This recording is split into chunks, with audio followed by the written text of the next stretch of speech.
પાલિતાણા શહેરમાં ફૂટપાથ અને સરકારી જમીનો ઉપરના દબાણો દૂર કરવા તંત્ર મેદાને।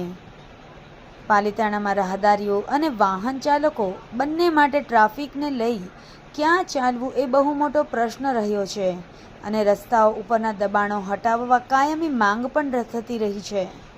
ત્યારે પાલિતાણાના પ્રાંત અધિકારી પટેલની સૂચનાથી ચીફ ઓફિસર પાલિતાણા નગરપાલિકા દ્વારા પોલીસ અને લાગુ પડતા વિભાગોને સાથે લઈ દબાણો હટાવવા કામગીરી હાથ ધરાઈ છે। લોકો આક્ષેપ નાખી રહ્યા છે કે દબાણો હટાવવા ક્યાંય વારો તારો ના થાય અને કાલે પાછું હતું એવું ને એવું ના થઈ જાય।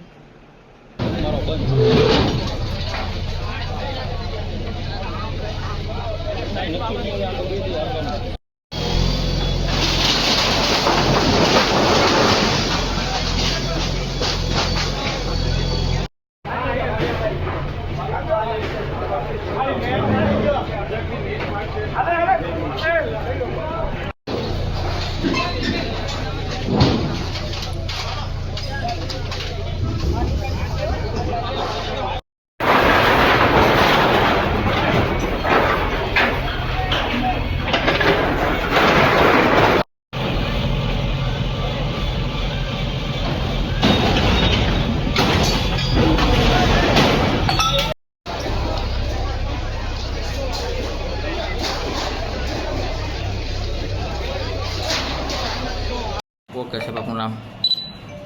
आरपी सोलंकी, चीफ ऑफिसर नगरपालिका पालिताણા। साहब, આપણા દ્વારા જે દબાણ દૂર કરવામાં આવશે એની પ્લેન શું કહો છો?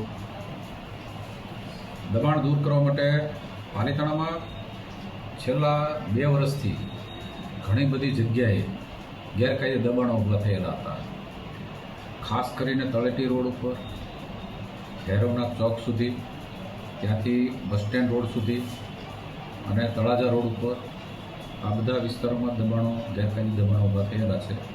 આ દબાણો દૂર કરવા માટે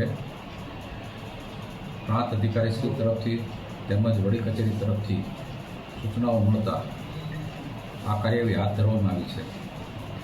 આજે તારીખ 23/7/2025ના રોજ તળેટીથી શરૂ કરીને ભૈરવનાથ ચોક સુધીના ગેરકાયદે દબાણો આશરે 3 કિલોમીટરના વિસ્તારમાં આશરે 15 જેટલા દબાણો દૂર કરવામાં આવ્યા છે, કેબિનો હટાવવામાં આવી છે અને ફૂટપાથ સ્વચ્છ કરવામાં આવી છે।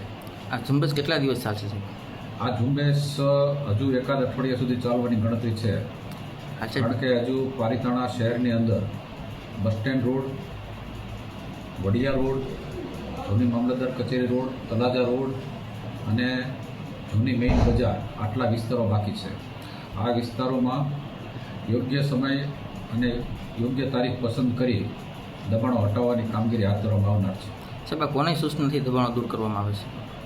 આ સૂચના અમને કલેક્ટર સાહેબ તરફથી, પ્રાંત અધિકારી સાહેબ તરફથી મળેલી છે।